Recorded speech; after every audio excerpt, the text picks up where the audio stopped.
I have some fear around sharing this. I've recorded this podcast a couple of different times and debated, how do I want to tell this story? Because I don't want to be viewed as damaged. I don't want to be viewed as anything but resilient. But resilience doesn't mean just pushing through and pretending like those experiences didn't cause harm. Hello, and welcome to the latest episode of the Unapologetically Yours podcast. I'm your host, Ashley Logan, and I'm so happy to have you here today. Unapologetically Yours is a podcast where we go deep on everything from spirituality to relationship and connection to business and belief systems. Because in a world when we've been taught to play by the rules, it's time to live unapologetically. And I want to start off with a trigger warning. This episode does talk about sexual assault at length, and so keep that in mind before moving forward. I also want to say that this episode is for both men and women, though it does focus on the experience of being female.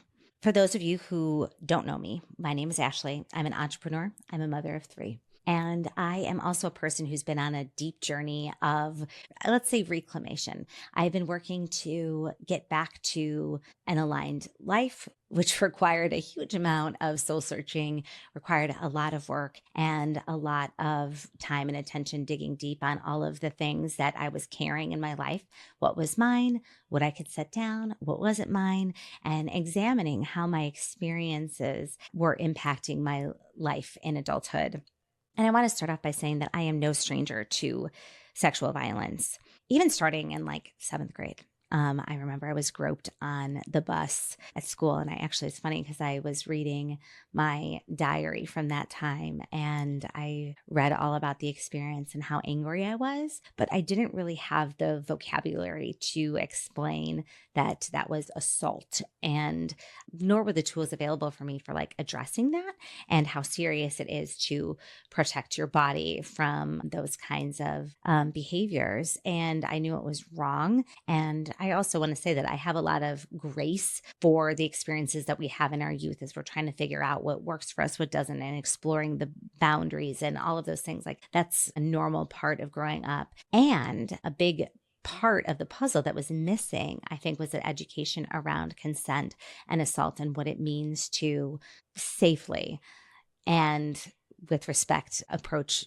physical relationships. And this was sort of reinforced even my freshman year in high school. I was still had braces, was so naive. And I had a sister who was a senior and she was gorgeous and everyone knew who she was and all of these things. And so I don't know if it was a prank. I don't know where it came from. And I still don't know to this day who did it. But someone started putting notes in my locker. And they were really profane and explicit sexually. And I never knew when they were going to come. And they were anonymous. And they talked about what they wanted to do to my body, made comments about my body, and it made me feel so unsafe in school that every time I would open my locker, I would hold my breath, wondering if a note was going to drop to the floor. And my mom was a really helpful advocate for me at the time. And we went to the school administrators. And the reality is that they didn't do much to help me or support me there. And I think that those were some of the early lessons around, what kind of help is available when you do speak up about feeling unsafe in your body. And some of the earliest experiences of my life where I started to question my worth and question if I was worth being protected by someone, and also just screaming into the echo chamber of help. Can someone see this? Does anyone else see this? And then with the response, just feeling like it didn't matter and my experiences didn't matter. And I think that's something that a lot of people who've experienced sexual violence can relate to. And this trend sort of, it continued. And in terms of, the company that I kept, or just experiencing high school and how people talked about sex and bodies and what was okay and what wasn't okay, and learning that my body was going to be looked at, judged, evaluated, and that I was going to be judged as a person for how I showed up in those situations. And that really started a trend of me putting on a lot of armor early on and acting like things were okay when they really weren't. And so At my first job out of college, I was harassed by some prominent figures in the field. And that was really confusing and traumatic. And like, oh, is this okay? People really believe it's okay to talk to people this way? And then going on into when I worked in commercial real estate, I worked at a company that was really, by and large, the Wild West. There was even a lawsuit that was filed by a woman who worked there, and she asked me to participate. By then, I had learned that the path to sharing these stories would be really met with silence, resistance, and lack of action, and that the pain of going through that with the trauma that I'd already experienced in my life was too much, and I opted out, even though I had very good reason to opt in. I could literally list dozens of scenarios and experiences. And I would say that for many women, those experiences are universal. And for a long time, I blamed myself for every single one of those experiences. And I'm going to share even on a deeper level. And the truth is that society sort of blames women for the experiences, saying things like, did you scream and yell? Did you tell someone? What did you do? What were you wearing? Did you ask for it? Were you drinking too much? Were you doing this? And yada, yada, yada, yada, yada. And the list goes on. And that is really hard. And that's the space in our culture that I really want to examine. And according to the National Sexual Violence Resource Center, 1 in 5 women will experience rape or attempted rape in their lifetime. And I know that number to be much higher from the women in my life and the stories that they share in whispers and the stories that they share when they feel safe to do so. I have been raped 3 times. That doesn't count times when I was pressured into unwanted sexual experiences, groped, harassed, stalked, raped. 3 times, 3 different men. And I have some fear around sharing this. I've recorded this podcast a couple of different times and debated, how do I want to tell this story? Because I don't want to be viewed as damaged. I don't want to be viewed as anything but resilient. But resilience doesn't mean just pushing through and pretending like those experiences didn't cause harm, because they did cause harm. And I'm talking about this today because I know that I'm not alone, and I have a plea for us to change the tide and to offer some insight about how we can maybe work together to change the conditions for women out there. And I thought about sharing the circumstances behind each of these experiences, and I decided that I'm not going to go into too much detail, but I will say this. 2 of the men I knew, one experience was in college, one in my mid-20s, and the other later in life. The other one was a stranger. Each time it was brushed under the rug by peers and the police when the police were involved. They were not brushed under the rug by the women in my life. And some of those experiences I didn't have the courage or ability to talk about for years, but my body remembered. And each time, what was equally as traumatic as the experience itself was the lack of support I received that was desperately needed to get through those situations. And during each of those experiences, my body froze. In fact, I left my body. And realistically, it took me a long time after those experiences for me to feel safe enough to come back to my body, to fully feel like myself again. And the wild thing about it, and this is why it's so important for us to share our stories, is that I wasn't even fully aware of the depth of the trauma that I was carrying until the Me Too movement, when I found the words to articulate how wrong some of the things that I faced were. And we can all agree that rape is wrong. And there was many other instances there of experiencing pressure or being groped, or all of those other scenarios that were, and sexual harassment, all of which created an environment where women were fundamentally unsafe. And addressing that trauma for me was not just about talk therapy. It was about deep somatic work to release the experiences from my cells. And that's part of the reason why I'm so passionate about the work I'm doing now. And what sort of led me to somatic therapy in recent years, and I'm talking like some of these things that I just dove into the healing process in the last few years. So years after these experiences happened, 20 years for the first one. And what happened was, a really good friend of mine and a healer that I work with we were standing in her kitchen and her son walked into the room and she watched me, like my body tense up and flinch. And she was like, "Oh my God, does that happen to you every time a man walks into the room?" And I was like, "Holy shit, I think it does." And I thought even about that week, how a FedEx man had showed up at my door and how I instantly went into a state of fight or flight, and how much my body was carrying the residual effect of the mistrust and the experiences. And I think that part of that knowing is like, is help available? And so going into the somatic work, I was able to address some of those things. And what I also wanted to share is that the scars of these experiences run deep. And even reading back my 7th grade journal and knowing then, like, oh my gosh, had I had the words to articulate what I was feeling then, wow, could the path of my life been totally different? Would I have known how to advocate for myself in a different way? So the Me Too movement was wildly significant for the 1 in 5 women who've experienced sexual assault. And it was also wildly significant for women who don't feel safe walking to a parking garage. It's wildly significant for women who've experienced some level of harassment, and wildly significant for women who have been objectified, all of us, and judged for our bodies, all of us. And it created a more level playing field where at least we could use the words to support one another if the male population maybe wasn't going to.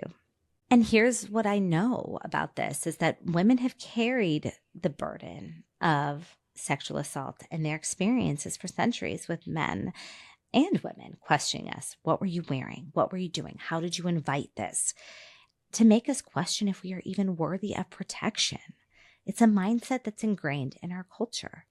And I am tired of screaming into the echo chamber about how important it is to change the culture for women, for our daughters. But here's the part that people want to avoid. If 1 in 5 women have experienced sexual assault, what is the figure for assailants? Can we safely say that 1 in 5 men have committed an act of sexual violence against a woman? And as I say those words, we know that it's true, that these men are our neighbors, that these men are living among us. They're our friends. And it's hard for me to I don't even want to say justify. It really bothers me that we as women are the ones who are carrying the burden of the trauma, while men are sort of let off the hook and like, oh, he fucked up, or she was drunk, or she was a slut, or this or that. And the common thing that I want us all to know is that yes, mistakes happen. And every time we allow those behaviors from men, we are creating a world that is less safe for our daughters. So the men listening here, they know too. They know the way that women are talked about in locker rooms, behind closed doors, and group chats. They know about the way they experience bachelor parties or nights out at the bar, and that objectification of women and how it's justified. And the truth is that we are all one. So if it's okay for one woman to be treated that way, then it makes it okay for all women to be treated that way. And it's not okay. So the other thing that is really interesting to me about this is that, there are very few men, and this is sad, that I would trust alone with my daughter.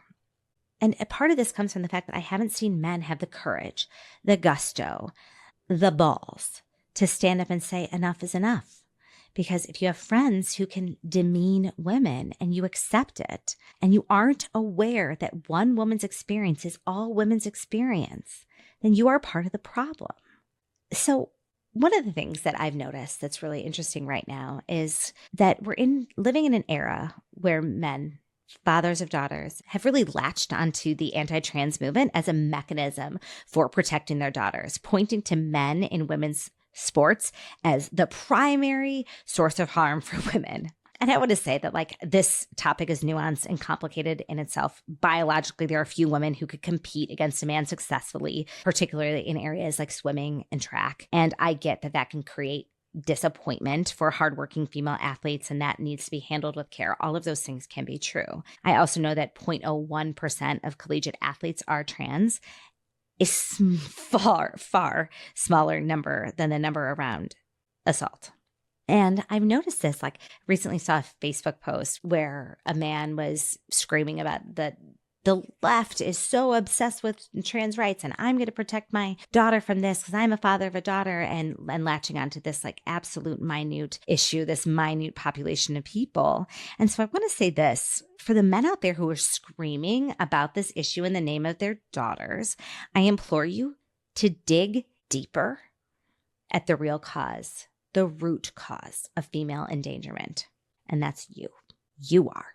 For allowing men to talk about women disparagingly in your presence, for commenting on women's bodies, for looking the other way when your pals treat women like prey, because this is the root cause of a deeply damaging systemic issue. Because statistically speaking, if you aren't one of the assailants, you're hanging out with them. And if the harm it causes women, your daughters, your sisters, your wives, your coworkers, that harm is significant. The pain of sexual violence lives in the cells of all women. The fear we care from having to live with our guard raised high is significant. And it causes men harm too.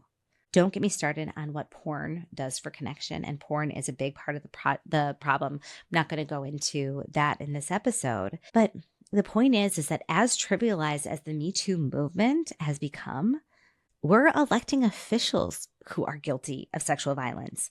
We're celebrating them in our culture and turning the other cheek to the damage this causes women while focusing efforts on a minute statistic in the name of chivalry, in the name of protecting women. And that is bullshit.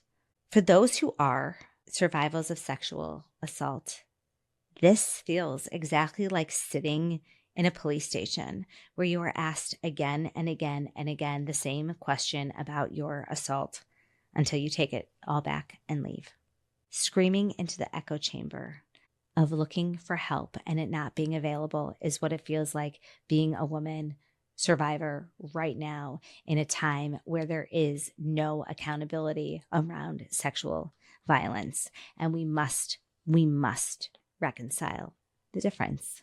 1 in 5 women has experienced sexual violence, which means the perpetrators are among us now, today. And I'd like for the movement of reconciliation to begin right now through accountability to start healing this damaged, broken culture. If you are a man who advocates for women's rights, for women's safety, please look to your circle and start to think about how those behaviors impact the safety of your daughter. If you would want your daughter hanging around with your friends, and start to speak up. And if you are a man who has caused harm to another woman intentionally, knowingly or not, I'm quite certain that you don't self-identify as a rapist, even though by definition, if you have pursued sexual activity without consent, you are one. But regardless of if it happened in high school or college or when you were drunk or she was dressed slutty or was asking for it or whatever, that needs to be reconciled. So if you can't start with the hard truth, start by identifying as a human who hurt another human and pick up the phone and apologize to them. Do it. Because only by taking ownership and accountability by the way your actions have perpetuated a belief system that puts women at risk can we actually create a culture that is safe for women. Show them what we will tolerate and show them what we will not. Do it for your wives, do it for your sisters, do it for your daughters, do it for your mothers, and do it for your friends. The trauma of sexual violence is something that lives on in ourselves. It is something that women carry. It is also passed down from generation to generation. It is keeping women small. And we need the men to start to show up in a way that creates a safer world for women. And again, it starts with our behaviors. It starts with you. You can make the difference. So if you are someone who is screaming from the rooftops about how we need to make this world safer for women, think about where that starts. Think about the root cause of where women feel unsafe and begin. And if you are a woman who has experienced sexual violence, I see you, I feel you, I am you.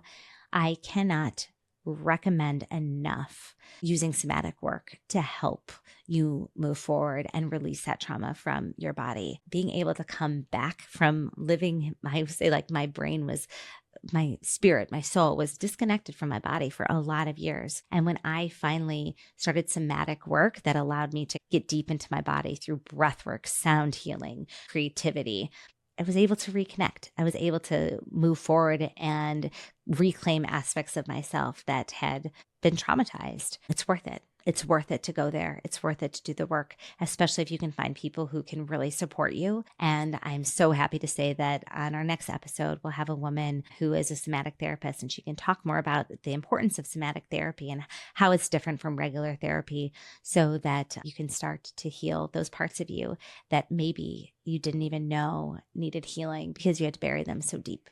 This is not easy to talk about. And there are probably people in my life who are hearing these stories from me for the first time. And I am really grateful to have a platform to share this. And I am really grateful that I have people in my life who I can talk about this with, who see me, who understand me, who've experienced it.